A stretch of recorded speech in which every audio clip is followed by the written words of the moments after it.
Alors ça y est, on bascule maintenant officiellement dans la deuxième partie de la situation et du moment de la variable voilà, que je vais mettre en place. Si tu te rappelles bien, au début de la vidéo, je t'ai expliqué qu'au moment où je réfléchis cette situation, au moment où je cherche à la concevoir, je veux la concevoir en deux parties. Une première partie, comme tu l'as vu, où je fais travailler mes défenseurs simplement sur le mouvement des attaquants entre les lignes, et puis une deuxième partie avec ma variable où je vais rajouter la gestion de la profondeur dans le dos pour avoir voilà la totalité et la réalité du match. Mais l'idée c'était de le faire en deux parties pour travailler dans un premier temps les attaquants qui décrochent, être capable de maîtriser ça, et dans un deuxième temps voilà rajouter la gestion de la profondeur, parce que c'est ça la réalité du match, c'est la capacité pour un défenseur de bien gérer ce qui se passe entre les lignes et de bien gérer l'espace dans le dos. Voilà, donc ça, c'est dans cette idée-là que j'installe ma variable pour partir sur la deuxième partie.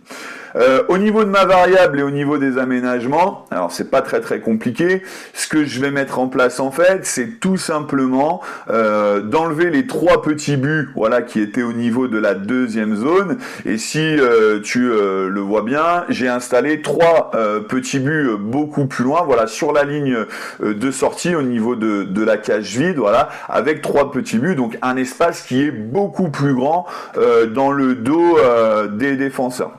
Et l'objectif, évidemment, pour l'équipe bleue qui repart à chaque fois avec le ballon, eh bien, c'est d'aller marquer dans une des trois petites cages, qui sont positionnées beaucoup plus loin. Donc là, concrètement, le défenseur n'est plus que sur la première partie où il va devoir gérer les décrochages, mais on va basculer sur une deuxième partie, voilà, où en fait, eh bien, il va devoir aussi également gérer la profondeur dans le dos. Il n'y a pas forcément de consignes spécifique, hein, si les attaquants marquent dans un des trois petits buts, on est sur un point, donc là du coup on enlève la règle du fait que l'attaquant puisse décrocher et marquer sur 2 points. Là on reste sur un point basique, et si les défenseurs récupèrent le ballon, eh bien ils ont toujours 6 secondes pour aller marquer un but. Alors si les défenseurs récupèrent le ballon un petit peu plus bas, vu qu'il y a plus de profondeur dans le dos, on peut laisser jusqu'à 8 ou 9 secondes pour aller marquer un but. Mais l'objectif, c'est de jouer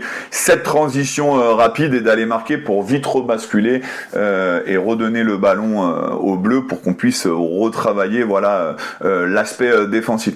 Je laisse mes constries pour signaler le hors-jeu toujours au même niveau, voilà, pour pas que mes défenseurs viennent trop écraser le jeu. Voilà, donc ça bouge pas. Donc vraiment, ce qui bouge en fait, c'est simplement l'espace que j'agrandis dans le dos, avec toujours pour même objectif pour les attaquants de marquer dans les trois petits buts, mais ce coup-ci, voilà, le long de la ligne de sortie. Donc maintenant, on va se quitter là sur un passage, sur une séquence vidéo où tu vas le voir, la situation et la gestion de la profondeur est assez mal gérée, voilà, et ça va te donner les indications sur quoi moi j'ai envie d'intervenir. Voilà, monte un peu plus haut. Voilà, fais les jouer ici. Encore.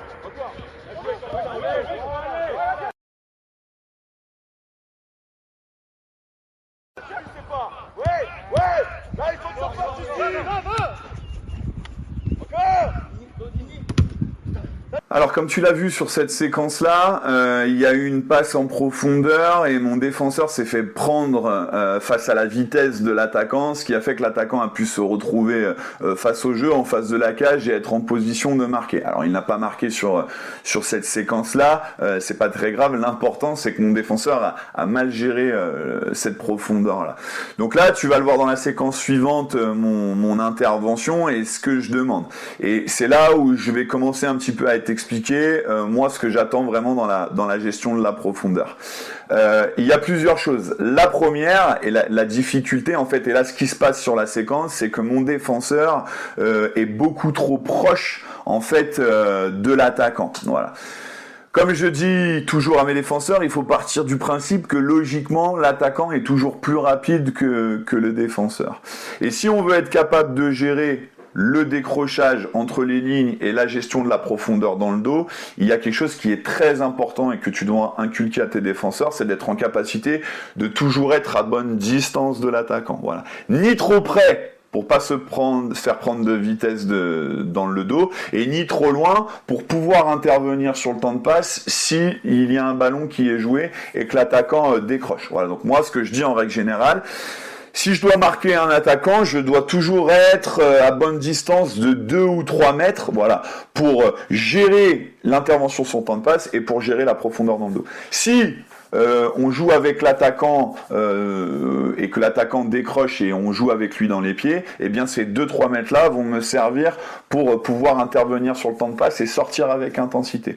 Si comme tu l'as vu sur la séquence précédente, le porteur de balle décide de jouer dans la profondeur et de lancer l'attaquant. Si j'ai ces 2-3 mètres-là, ces 2-3 mètres-là vont vraiment me permettre de gérer la profondeur et de partir avant l'attaquant. Voilà, et d'avoir 2-3 mètres d'avance au moment où on part tous les deux au niveau de la course. Et ces 2-3 mètres d'avance-là vont me permettre en fait d'arriver avant l'attaquant et de pouvoir gérer la profondeur, soit dégager le ballon ou repartir avec mon gardien pour repartir sur une nouvelle séquence. Voilà. Mais c'est ça en fait qu'on doit vraiment travailler, c'est ça la difficulté du défenseur, parce que s'il n'anticipe que le fait que l'attaquant va décrocher et que justement il colle trop l'attaquant, et bien derrière, s'il y a un ballon dans la profondeur, que ça soit sur un gelon ou sur une passe au sol, eh bien la plupart du temps mon défenseur va être pris de vitesse. Donc vraiment cette gestion-là, elle est très très importante. Aristote, il se balade entre les deux. Pourquoi c'est très important que moi je prenne cette petite distance-là et que je sois pas ici là? Hein? Parce que là vous pensez que c'est qui va plus vite entre Aristote et moi? C'est lui ou c'est moi? D'accord. Donc si on part sur la même ligne, c'est qui va arriver à la fin? C'est lui. Là, ces 2-3 mètres ici, en fait, ils me permettent deux choses. La première, c'est de sortir si le ballon il lui vient et qu'il décroche. Ou la deuxième, c'est que si j'ai ces 2 mètres là et que je viens de profil, s'il y a un ballon en profondeur et qu'il fait son appel, même si toi tu vas à 10% moins vite que lui, si tu as ces 2 mètres là, il ne te rattrapera pas.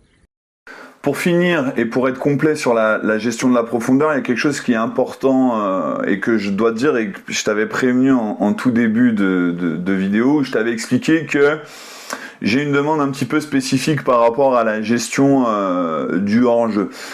Aujourd'hui, les défenseurs, de manière générale, essayent d'être le plus alignés possible et de lever la main sur la gestion du hors-jeu. C'est un choix de coach que je respecte, qui peut fonctionner, qui peut certainement très très bien marcher s'il est extrêmement bien travaillé. Le problème, c'est que la gestion du hors-jeu, elle n'est pas liée qu'à la capacité des défenseurs, elle est mise également entre les mains de l'arbitre de touche. Voilà.